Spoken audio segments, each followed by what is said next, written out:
ओम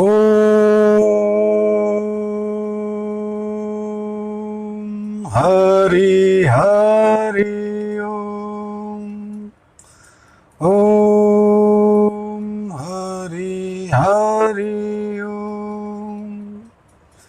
ध्यान मूलम गुरु मूर्ति, पूजा मूलम गुरु पदम, मंत्र मूलम गुरु वाक्यम, मोक्ष मूलम गुरु कृपा। हे परमात्मा, हे परम सद्गुरु, ध्यान के मूल में आप ही हो, क्योंकि आपसे बड़ा, आपसे विशाल जीवन में कुछ भी नहीं। सेवा के मूल में भी आप ही हो। जो कुछ भी मैं कर्म करता हूँ वो एक सेवा है, मेरे अपने आनंद का वितरण मात्र है।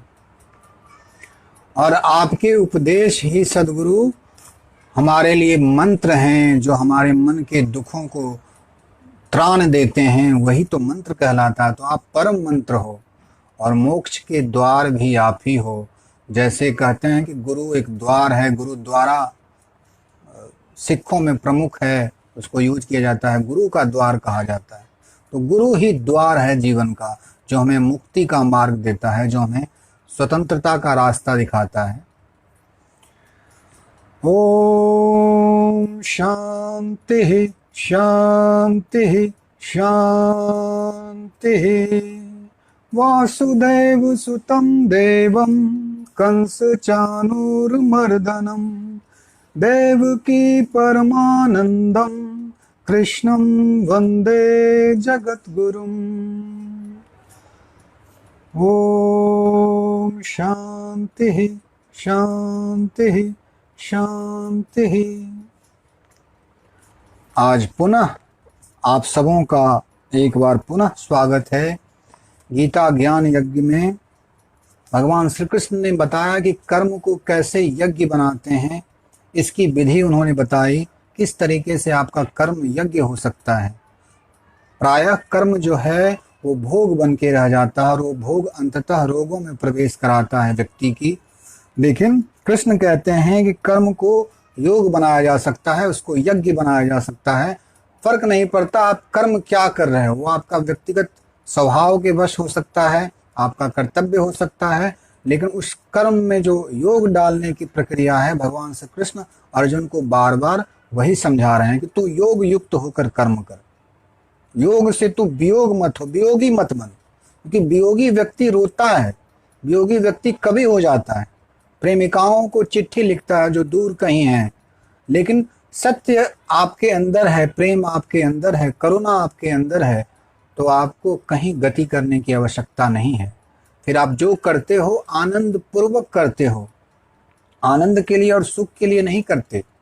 एक रेस में जो कहते हैं घुड़दौड़ में लोग लगे हैं, उस रेस से आप बाहर हो।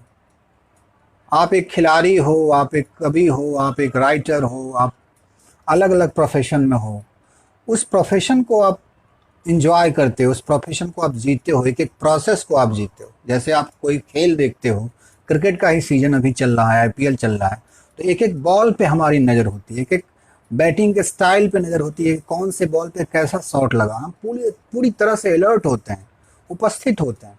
तो जीवन में कृष्ण कहते हैं कि तुम्हें हर कर्म उसी अलर्टनेस के साथ करना है, उसी सहभागिता के साथ करना है, और उसका जो फल है तुम्हें उसी क्षण में भोग लेना है।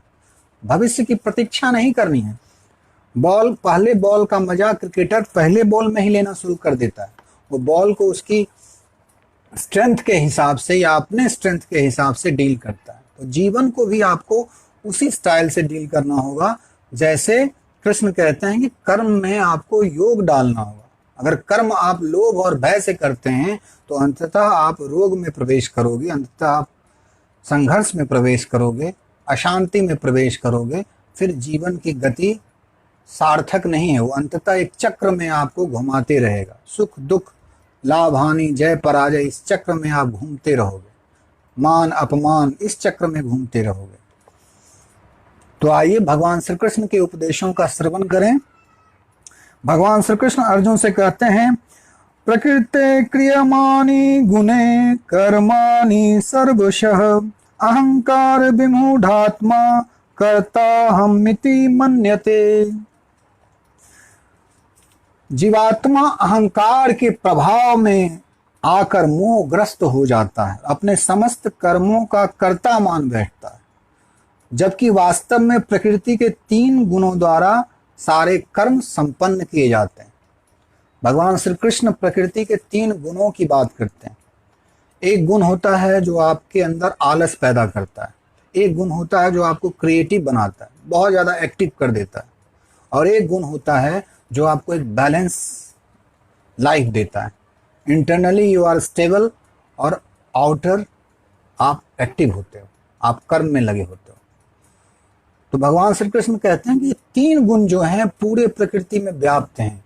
हर व्यक्ति के अंदर ये तीनों गुण होता है, और वो तीनों गुणों के कॉम्बिनेशन से, तीनों गुणों के अलग अलग मिश्रण से वो कर्मों को करता है।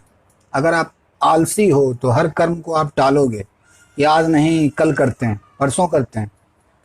अगर आप एक्टिव हो तो पूरी तरह से कर्म में आप डूब जाओगे, बिना उसकी परिणाम किए, बिना उसमें होश डाले, बस वर्कहोलिक की तरह आप कर्म करोगे। ऑफिस जाते हो, आपकी ऑफिस ड्यूटी होती है, फिर आप घर पे भी ऑफिस को ले आते हो, घर पे भी आप लगे पड़े होते हो।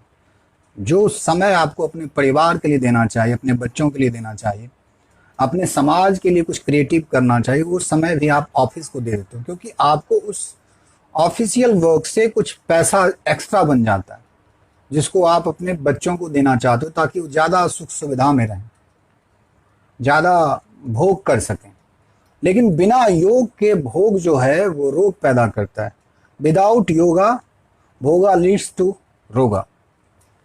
कृष्ण कहते हैं कि माया से, प्रकृति से भ्रमित हुए लोग अपने आप को कर्ता कहते हैं। ये मैं कर रहा हूं, मैं करने वाला हूं। आप बस उसके पार्टनर हो, आप पूरी तरह से उस कर्म के नियंत्रक नहीं हो, कंट्रोलर नहीं हो। सारी शिक्षा, सारा एजुकेशन सिस्टम हमें बस यही सिखाता है कि कैसे हम कंट्रोलर बने, स्थितियों को कंट्रोल कर लें, परिस्थितियों को कंट्रोल कर लें, संबंधों को कंट्रोल कर लें। इसीलिए तो सत्ता का इतना आकर्षण है।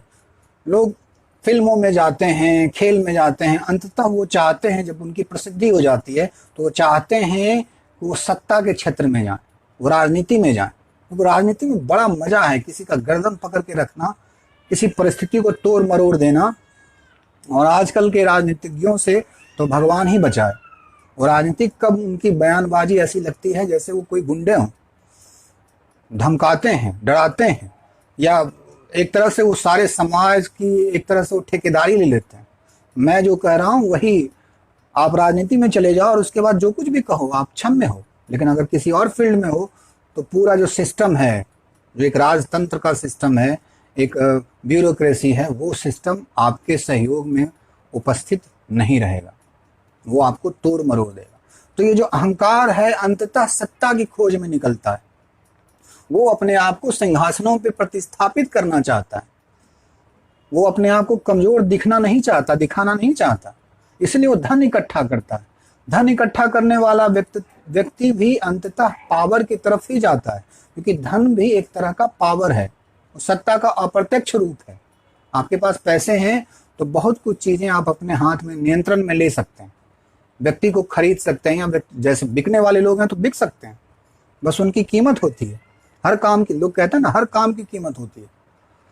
तो धन के पीछे भागने वाले अंततः जाने अनजाने उस सत्ता के पीछे भागने वाले लोग, वो फिर अहंकार को प्रतिस्थापित करते हैं कि मैं हूं, मेरी सत्ता है, मेरा दबदबा है, मेरा नियंत्रण है, मैं नियंत्रक हूं सृष्टि का। और परमात्मा ऊपर हंसता है, कहता है तुम नियंत्रक नहीं हो, तुम तो अपनी सांसों के भी नियंत्रक नहीं हो, तुम इन हवाओं के नियंत्रक नहीं हो, तुम प्रकृति के नियंत्रक नहीं हो।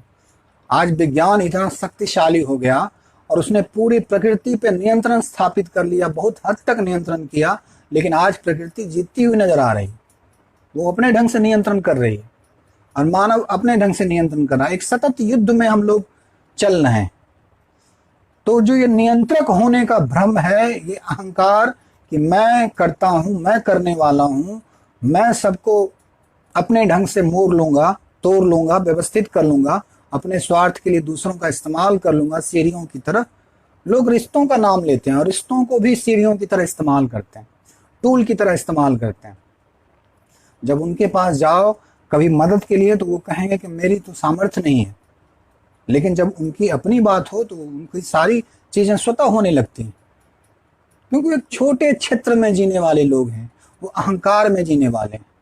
लेकिन कृष्ण कहते हैं अर्जुन को कि तुम मुझे समर्पित कर। कृष्ण का जो अहंकार है वो विशुद्ध अहंकार है, उसकी कोई सीमा नहीं है। हमारे सारे अहंकार की सीमा है।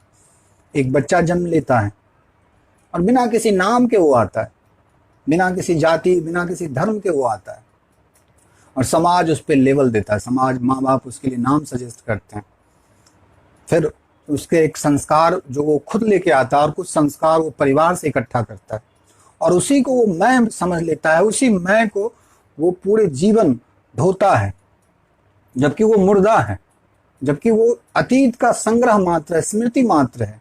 और जब आप स्मृति को अपने मन में ढोते रहते हो तो स्मृति आपको जीवन का, नित्य जीवन का अनुभव नहीं करने देती। भगवान श्री कृष्ण कहते हैं कि अहंकार से विमूढ़ हो जाते हैं, मोहग्रस्त हो जाते हैं। मोह हो जाता है, यही मेरा है, यही मैं हूं, मेरी जाति, मेरा धर्म, मेरा शरीर, मेरा परिवार। ये जो मोह है, ममत्व है, ममत्व ही अहंकार की आधारशिला है। अगर आपका मेरा धीरे धीरे छीन लिया जाए, हर मेरे जिसको आप मेरा कहते हैं उसको छीन लिया जाए तो आपका मैं खत्म हो जाएगा, टिकेगा ही नहीं। क्योंकि टिकने के लिए आधार चाहिए। मेरे पास पैसा है, मेरा पैसा है, मेरे पास डिग्री है, मेरे पास घर है, बंगला है। एक फिल्म थी ना अमिताभ बच्चन की, शशि कपूर को क्या कहता है कि मेरे पास गाड़ी है, बंगला है, तुम्हारे पास क्या है? और शशि कपूर बड़ी मार्मिक बात कहता है कि मेरे पास माँ है, मेरे पास स्रोत है, जीवन का स्रोत है। तुम भाई जीवन से कट चुके हो, तुम्हारे पास होंगे गाड़ी, बंगले, लेकिन तुम्हारे पास जड़ें नहीं है तुम्हारी, तुम जड़ से उखड़े हुए व्यक्ति। तुमने अहंकार को जो पूरा आधार बना लिया है वो एक भ्रम है। मैं मेरे की जेबरी गले बांधे संसार, दास कबीरा क्यों बधे जाको राम आधार। कबीर कहते हैं कि मैं इन जेबरों में नहीं उलझता, जिसे तुम आभूषण समझ रहे हो, मैं उन आभूषणों में नहीं पड़ता। तुम पहन के दिखाओ सारे समाज को आभूषण कि अब मैं ये हो गया, अब मैं वो हो गया, मैंने ये उपलब्ध कर लिया, समाज तालियां बजाएगा, लेकिन तुम्हें पता नहीं वो आभूषण नहीं है, वो जंजीरें हैं। अहंकार सामाजिक यूटिलिटी है जो आपके अंदर डाला जाता है। समाज आपको एक पहचान देना चाहता है, समाज आपको नियंत्रण करना चाहता है, इसलिए आपके दिमाग में एक व्यक्तित्व क्रिएट करता है और उस व्यक्तित्व को आप ढोते हो तो एक तरह से आप समाज को ही अपने अंदर ढो रहे हो। वो समाज जो खुद स्वर में नहीं है, जो खुद संघर्ष में है, जो खुद सत्ता में है, लोभ में है, भय में है, घृणा में है, ईर्ष्या में है, वो सारी बीमारियां आपके अंदर डाल दी जाती हैं। और फिर आप शिकायत करते हो, चिल्लाते हो कि मैं तो बड़ी परेशानी में हूँ, मेरा तो इतना लॉस हो गया, मेरा तो इतना अपमान हो गया, मेरे पर दुखों का प्रभाव पड़ गया, मेरा अपमान हुआ, मेरे परिवार का अपमान हुआ। इस आइडेंटिटी को आप लेके चलते हो। भगवान श्री कृष्ण कहते हैं कि विमूढ़ होकर वो अपने आप को कर्मों का कर्ता मानता है। जैसी आपकी सोच होगी वैसे ही आपके कर्म होंगे, और जैसा आपका कर्म होगा वैसा ही आपका फल होगा, और जैसा फल होगा वो फल आप पे वही प्रभाव डालेगा। कहते हैं कि एक मछुआरों का एक पूरा समूह कहीं बाजार से लौट रहा था, सांझ का वक्त था, घर पहुंचने में उसे विलंब, लेट हो रहा था, दूर था, थोड़ा दूर। तो एक बगीचे में माली ने उसे आमंत्रित किया कि आप लोग यहीं सो जाएं, यहीं व्यवस्थित हो जाएं, यहीं रह जाएं, आपकी सारी व्यवस्था है, फल है, आप यहीं रात में विश्राम कर लें। उनको तो और क्या चाहिए था, अंधे को क्या चाहिए, 2 आंखें। तो उनका स्वागत हुआ, उनको बुलाया गया, वो बगीचे में गई, फल फूल खाई, लेकिन जब उनका सोने का वक्त हुआ उनको नींद ही नहीं आया। नींद क्यों नहीं आया? क्योंकि वहां बगीचे में इतने प्यारे और सुंदर फूल थे, उसकी अलग अलग खुशबू थी, वो उस खुशबू को बर्दाश्त ही नहीं कर पाए, उनको नींद ही नहीं आ रही थी। वो हमेशा बदबू में सोने वाले, मछलियों के गंध को गंध वाले वातावरण में रहने वाले, उनको फूल पसंद नहीं आए। तो उनकी जो हेड थी, मछुआरों की जो हेड थी, उसने कहा कि एक काम करो, अपनी अपनी टोकरी लेके आओ और टोकरी के पास थोड़ा सा पानी जल छिड़को और पास में चिपक के सो, तो उसकी थोड़ी बहुत दुर्गंध तुमको मिलती रहेगी और तब तुम आराम से सोओगे। तो हमारे सारे कर्म अगर अहंकार से प्रेरित हैं तो वो एक तरह से दुर्गंध युक्त हैं। उसमें ईर्ष्या का दुर्गंध है, उसमें प्रतियोगिता का दुर्गंध है, उसमें लोभ का दुर्गंध है, उसमें भय का दुर्गंध है, और उस दुर्गंध में ही हम जीने को अपना नॉर्मल जीवन समझते हैं, कंफर्ट जोन समझते हैं। उस कंफर्ट जोन में ही हम रहते हैं। उस कंफर्ट जोन से बाहर निकलने का हम प्रयास ही नहीं करते, क्योंकि पूरा एजुकेशन सिस्टम जो है वो हमें बस एक ही चीज सिखाता है, उपभोक्ता बनो, कंज्यूमर बनो। नौकरी मिली, शादी हुई, बड़ा सा एलईडी स्मार्ट टीवी चाहिए, गाड़ी चाहिए, बंगला चाहिए, ताकि तुम एक उपभोक्ता बन जाओ, अलग अलग सेवाओं को तुम बस ग्रहण करने लगो। पूरा जीवन हम उपभोक्ता ही बनने की कोशिश करते हैं। अच्छा शर्ट हो, गाड़ी हो, बंगला हो, बहुत तरह की चीजें हैं, और उसके बाद उसका भी कोई अंत नहीं है, क्योंकि मार्केट में हर चीज का अपडेट आ जाता है। कुछ लेके आते हो, फिर आप अतृप्त हो जाते हो, अरे यार थोड़ा सा रुक जाता तो और अच्छा मॉडल मिल जाता, और अच्छा टीवी में ले सकता था। तो हम एक उपभोक्तावादी दृष्टि में चलते हैं। जब हम अहंकार ग्रस्त होते हैं, जब हम मोह ग्रस्त होते हैं, जब हम खुद को परिभाषित कर लेते हैं, तो हमारे कर्म भी हमें उसी ढंग से बांध देते हैं। अब सपोज करें कि मैं एक बिहारी हूं, मैं बिहार से बिलोंग करता हूं, और कहीं किसी ने गाली दे दी, बिहारी सारे बिहारी चोर होते हैं, या तो मैं उसकी गर्दन पकड़ लूंगा, उसको गाली दूंगा, या उससे झगड़ा करूंगा, या इस तथ्य को समझूंगा कि क्या वो जो कह रहा है वो सत्य है। पहले तो इस तथ्य को समझूंगा, क्या बिहारी सब चोर होते हैं? तो तथ्य, जब मैं उस तथ्य का दर्शन करूंगा तो मुझे समझ में आएगा कि नहीं, इसका स्टेटमेंट जो है मोह से प्रेरित है, अहंकार से प्रेरित है, सारे बिहारी चोर नहीं होते। और फिर एक दूसरा तथ्य भी खुलेगा कि क्या मैं सिर्फ बिहारी हूं? बिहारी से पहले तो मैं एक मनुष्य हूं। उन सब पहचानों से अगर अलग कर दिया जाए तो मैं एक चेतना हूं, मैं एक आत्मा हूं। मुझे क्या फर्क पड़ता है मैं बिहारी रहूं या बंगाली रहूं, क्या फर्क पड़ता है? मैं हिंदू रहूं या मुसलमान रहूं, वो फर्क नहीं पड़ता, क्योंकि आत्मा ना हिंदू है ना मुसलमान है। ये धर्म कोई संस्कार वाला धर्म नहीं है, ये धर्म डिस्कवरी वाला धर्म है, ये प्रयोग का धर्म है, सनातन तत्व को खोजने का धर्म है, नित्य तत्व को खोजने का धर्म है। तो भगवान कहते हैं कि जो इस ढंग से कर्म करता है वो एक तरह से पाप का भागी है, वो पतित होता है, हर जगह गिरता है। अहंकार व्यक्ति हर काम का क्रेडिट खुद लेना चाहता है, वो कर्म, हर कर्म का कहता है कि मैं मालिक हूं, मैं करता हूं, मैं करने वाला हूं। और जब ये अहंकार आपके अंदर आया कि मैं करने वाला हूं, तो आप झूठ बोल रहे हो, क्योंकि वस्तुतः पूरी प्रकृति, पूरा कॉस्मोस आपके साथ है। हवाएं इनकार कर दे आपका सपोर्ट करना, सूरज इनकार कर दे निकलना, भोजन इनकार कर दे आपके लिए उपलब्ध होना, तो आपकी सत्ता कहाँ है? आप कहाँ टिकोगे? ये समस्त सृष्टि का यज्ञ है जो आप कर्म कर रहे हो, लेकिन आप दावा करते हो, बड़े कुशल है अहंकार, हर चीज पे नियंत्रण कर लेना, हर चीज पे अधिकार जता लेना, हर चीज के बारे में ये कहना कि ये मैंने किया, मेरी उपलब्धि है। बहुत लोग कहते हैं सेल्फ मेड मैन, मैं खुद बना हूं, मुझे किसी ने नहीं मदद किया। ऐसा तो हो ही नहीं सकता। कोई न कोई तो आया होगा, व्यक्ति नहीं आया, कोई न कोई विचार आया होगा, कोई न कोई पुस्तक आई होगी, कोई न कोई परिस्थिति परमात्मा ने भेजी होगी। गांधी जी गांधी ऐसे ही नहीं बने। साउथ अफ्रीका में वो फर्स्ट क्लास एसी में यात्रा कर रहे थे और उनका अपमान हुआ, उनको धक्के मार के ट्रेन से उतारा गया, और रात भर वो साउथ अफ्रीका के एक प्लेटफॉर्म पे ठंडी रात में सिकुड़ते रहे। और कहते हैं उस पीड़ा ने, उस दर्द से गांधी जी के अंदर जो वास्तविक गांधी था वो प्रकट हुआ। नहीं तो वो तो जेंटलमैन बनने की कोशिश में थे, सूट बूट और जो भी एक वेस्टर्न कल्चर का जो सम्मोहन था उन पे पूरी तरह से हावी था। वो ईसाई बनने के लिए तैयार थे गांधी जी, लेकिन उनके कुछ मित्रों ने उनको कहा कि ठीक है, तुमको ईसाई बनना है बनो, लेकिन तुम इस सनातन धर्म का भी अध्ययन कर लो, देख लो। और जब गांधी जी ने गीता पढ़ी, लाइट ऑफ एशिया करके एक बुक है, गीता का अनुवाद है, शायद लियो टॉल्स्टॉय ने लिखी थी, जब उसको पढ़ा तो गांधी के अंदर एक सनातन तत्व का प्रकटीकरण हुआ। जैसे कहते हैं कि कोकून से तितली निकलती है, कीड़े तितली में कन्वर्ट हो जाता है, वैसे ही गांधी कन्वर्ट हो गए, ट्रांसफॉर्म हो गए उसी क्षण। जैसे बुद्ध ट्रांसफॉर्म हो गए जब उन्होंने देखा कि बीमारियां हैं, वृद्ध लोग हैं, मर रहे हैं, उनके अंदर करुणा का भाव हुआ और उन्होंने कहा कि जीवन का क्या यही अर्थ है, खाना पीना और मर जाना, क्या यही जीवन की सार्थकता है?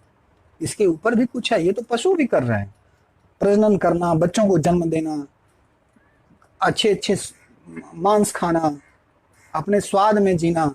इन इंद्रियों के दौड़ में हम सब लगे रहते हैं, ये दौड़ते हैं और हम इसके पीछे अपने अहंकार को दौड़ाते रहते हैं। इंद्रियां कहती है वो सुंदर, हालांकि सुंदरता की भी परिभाषा अलग है। कहते हैं कि साउथ अफ्रीका में कुछ ऐसे कबीला हैं जहां काली स्त्रियों को ज्यादा आकर्षक माना जाता है, वहां गोरी स्त्रियों को कोई देखता नहीं है, और यहाँ सुंदरता की परिभाषा अलग है। तो जाने अनजाने प्रकृति हमारे अंदर प्रविष्ट है, वो हमारे कर्मों को प्रभावित करती है। कुछ लोग इस प्रकृति से सम्मोहित हो जाते हैं, हिप्नोटाइज हो जाते हैं, वो भ्रम में पड़ जाते हैं और उस भ्रम में ही वो कर्म को करते हैं। पशु की भांति वो पास में बंधे हुए लोग हैं जो भ्रमित हैं। अर्जुन को कृष्ण कहते हैं कि हे अर्जुन, जो अज्ञानी हैं वो यही दावा करते हैं कि मैं केंद्र हूं जगत का, समस्त जगत का मैं केंद्र हूं और जगत मेरे चारों तरफ घूमता है। हर व्यक्ति को यही गुमान है, मैं श्रेष्ठ हूं, मैं अलग हूं। हर व्यक्ति के अंदर परमात्मा ये मजाक करता है, उसके कान में ये बात डालता है कि तुम अद्भुत हो, तुम अलग हो, तुम्हारे जैसा मैंने कभी बनाया ही नहीं। हर किसी को यही लगता है और बात तो बिल्कुल सही है, लेकिन वो अहंकार रूप में सही नहीं है। कोई कितना भी श्रेष्ठ हो जाए, किसी एक फील्ड में ही श्रेष्ठ हो सकता है। अमिताभ बच्चन लाख नाक सर पटक लें, नाक पटक लें, वो कभी भी एक अच्छे गायक नहीं हो सकते, एक क्रिकेटर नहीं हो सकते। तो पूर्णता बाहर है ही नहीं। जिस अहंकार में आप रहते हैं कि श्रेष्ठता की खोज या श्रेष्ठता का निर्माण आपको बाह्य जगत में करना है, बाह्य जगत तो एक यात्रा है, आप यात्री हो। आप सराय को ही आवास बना लो, जहां होटल है होटल को ही कहो कि मेरा घर है, तो ये तो पागलपन है, ये तो नासमझी है। भगवान कहते हैं कि उस केंद्र से कहते हैं कि मैं ही नियंत्रक हूं। अहंकारिक लोग, सत्ता वाले लोग इसी भ्रम में रहते हैं और सारे संघर्ष, सारे धर्मों का संघर्ष भी यही है। कई ग्रुप बने हुए हैं फेसबुक पे भी, वो हिंदुओं के हम ठेकेदार हैं, मुसलमानों के हम ठेकेदार हैं, ईसाइयों के हम ठेकेदार हैं, सब ठेकेदार बने बैठे हैं। वो अहंकार से ग्रस्त लोग हैं, वो कभी किसी के ठेकेदार नहीं है, बस वो अपने अहंकार को पोषित कर रहे हैं, अपने आप को ही सहला रहे हैं और वो भ्रम में जी रहे हैं, क्योंकि अहंकार जैसा कुछ है ही नहीं। अहंकार तो पल पल बदलता है। आपका बेटा प्रकट सामने आता है आपके रूम में, तो आप ऐसे महसूस करते हो जैसे कि आप पिता हो, और आपके पिता आते हैं, आपका अहंकार तुरंत चेंज हो जाता है, आपको पता भी नहीं चलता। आपसे कोई जूनियर है, कोई जो आप पे आश्रित है, आप उसको देखते हो तो आपके अंदर का बॉस वाला जो अहंकार है वो प्रकट होता है। अहंकार सतत परिवर्तन वाली चीज है, उसको हम लोग सॉलिडिफाई करना चाहते हैं, उसको हम लोग मजबूत डिफाइन करना चाहते हैं। उस डिफिनेशन के चक्कर में वो हमारे जीवन को भार से युक्त कर देता है। हम कभी भार युक्त होते नहीं, खुला आसमान है और हम जीते हैं धरती पे कीड़े मकोड़ों की तरह। सत्ता के लिए संघर्ष, देशों का संघर्ष, कौन बड़ा है इसका संघर्ष, ईर्ष्या, द्वेष, दूसरे पे दृष्टि लगी रहती है, क्योंकि अहंकार हमेशा दूसरों को देखता है। स्वयं को देखे तो अहंकार विलीन हो जाए, अहंकार टिके ही नहीं। वो नमक के पुतले जैसे हैं जो समुद्र को नापने गए और अभी तक नहीं लौटे। लेकिन हमारी दृष्टि हमेशा संसार पे रहती है, कौन आगे कौन पीछे, कौन मेरे विषय के अनुकूल, कौन मेरे मेरे मेरे भोग के लिए मेरे योग्य है, मेरे सहभागी हैं, कौन हम प्याला कौन हम निवाला है, कौन शत्रु है कौन मित्र है। जब हमारी दृष्टि सांसारिक होती है, बाहर की गतिविधि पे ज्यादा ध्यान होता है, तो हम अपने केंद्र पे लौटते ही नहीं, वास्तविक केंद्र पे, जिसे हम परमात्मा कहते हैं। तो कृष्ण कहते हैं कि तुम वास्तविक केंद्र पे लौटो। जब तुम वास्तविक केंद्र पे लौटोगे तभी तुम सम्यक जीवन जी पाओगे, तभी तुम्हारे कर्म योग हो पाएंगे। क्योंकि प्रकृति का आकर्षण, प्रकृति के गुणों का जो मोह है, उससे तुम जो हिप्नोटाइज हो, तो तुम हिप्नोटाइज ही रह जाते हो पूरे जीवन भर। इसीलिए इनलाइटनमेंट एक शब्द हुआ कि अब बुद्ध जाग गए। बुद्ध भ्रम में थे, बुद्ध सपनों में थे, अब बुद्ध जाग गए, अब बुद्ध वैसे ना रहे। एक जादूगर था और उसके पास बहुत सारी भेड़ें थी और हर दिन एक भेड़ को काटा जाता था, लेकिन बास जितनी सारी भेड़ें रहती थी उनको कभी भी ये भ्रम नहीं होता था कि मुझे भी काटा जाएगा, क्योंकि उनके सबके अंदर ये बात डाल दी गई थी कि तुम सब शेर हो, जो कटा वो तो भेड़ था इसलिए तो कट गया। तो हम जब तथ्य को नहीं जानते, सत्य के तरफ हमारी गति नहीं होती, हम सम्मोहित हो जाते हैं, प्रकृति के तीनों गुणों को बैलेंस करने की कला नहीं आती, उसी पर भगवान श्री कृष्ण आगे चर्चा करेंगे। तब तक हम विभ्रम में, तब तक हमारी गति जो है वैसे ही है कि अंधे के हाथ में बटेर है, जो कहावत है। अंधा व्यक्ति, उसको हमने तीर कमान दे रखा है, कहा कि अब निशाने लगाओ, तुम ही हमारे सेना नायक हो। वो क्या निशाने लगाए, आंख ही नहीं है, निशाना कहाँ लगाए। जो फर्क ही नहीं कर सकता कहाँ अंधेरा है कहाँ उजाला है, उसकी क्या गति होगी। तो भगवान श्री कृष्ण इसमें यही कह रहे हैं कि तीनों गुणों द्वारा लोग मोहित हो जाते हैं और अपने आप को कर्ता मानते हैं। कर्ता मानने का, नियंत्रक मानने का जो ये जो लालसा है, ये लालसा बड़े बड़ों को नहीं छोड़ती। इसलिए तो परिवार में संघर्ष होते हैं। बड़े चाहते हैं कि सारा नियंत्रण मेरे हाथ में है, युवक चाहता है कि नहीं, अब जीवन को मैं अपने नियंत्रण में ले लूं। और ये संघर्ष जो है परिवार का, देश का, समाज का, ये नियंत्रण का संघर्ष है। अगर उसमें समझ विकसित हो, सबके लिए अवसर विकसित हो, कोई खट्टा नहीं खाता है, आप उसको जबरदस्ती खट्टा खिलाए जा रहे हो क्योंकि आप बॉस हो। म्यूजिक पसंद है और किसी को पॉप म्यूजिक पसंद है, घर में रहते हो दोनों भाई और दोनों अपना अपना डेक कस कस के बजाने लगे, तो घर का क्या होगा, शोर हो जाएगा, संगीत तो रहेगा नहीं, है तो दोनों ही संगीत। तो एक समझ से तालमेल आता है। जब तक आप परिवार में समझ नहीं हो, समझ अहंकार को विलीन करता है, समझ आपको व्यापक बनाता है और अहंकार आपको केंद्रित एक क्षुद्र सीमा में बांध देता है। अहंकार आपके अंदर ये भ्रम पाल देता है कि आप कंट्रोलर हो, आप नियंत्रक हो।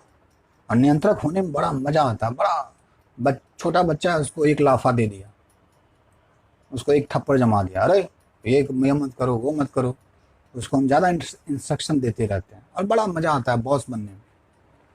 लेकिन उस बच्चे में ऊर्जा है, वो खेलना चाहता है, वो सहज रूप में अपने आप को प्रकट करना चाहता है। आप उसको दिशा दे सकते हो, लेकिन आप उसकी ऊर्जा की हत्या करना चाहते हो तो दमित ऊर्जा बाद में विस्फोट करती है। तो भगवान कहते हैं कि हे अर्जुन, तुम मोहग्रस्त मत हो, तुम ये दावा मत करो कि तुम नियंत्रक हो, तुम बस एक माध्यम मात्र हो। तुम इस कर्ता भाव से ऊपर उठो और तुम्हारे अंदर तब समर्पण घटेगा, तब तुम परमात्मा के पार्टनरशिप में कर्म करोगे, तब तुम उसके साथ जियोगे। नदी से तुम कभी बाहर थे ही नहीं। तुम ये जो दावा करते हो कि मैं नदी से बाहर हूँ, मैं अलग लहर हूँ, मैं एक बड़ा महापुरुष पैदा हुआ हूँ, वो भ्रम है। क्योंकि सबे भूमि गोपाल की, सब भूमि उसी गोपाल की। वो परम नियंत्रक है, वो ऋषिकेश है, इंद्रियों का स्वामी है, उससे तुम पार नहीं पा सकते, तुम हो ही नहीं। वो तो भ्रम है, एक छाया है जिसको तुमने स्वीकार कर रखा है।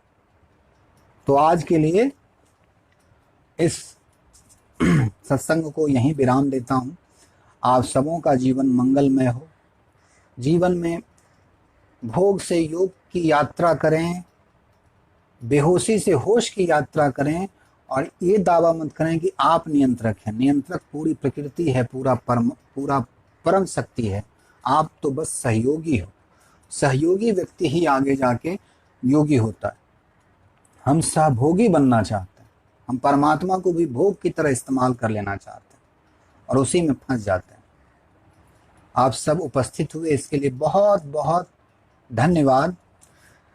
सर्वेषां स्वस्तिर्भवतु, सर्वेषां शान्तिर्भवतु, सर्वेषां पूर्णं भवतु, सर्वेषां मङ्गलं भवतु, सर्वे भवन्तु सुखिनः, सर्वे सन्तु निरामया, सर्वे भद्राणि पश्यन्तु मा कश्चित् दुःखभाग् भवेत्। ओम शांति शांति शांति।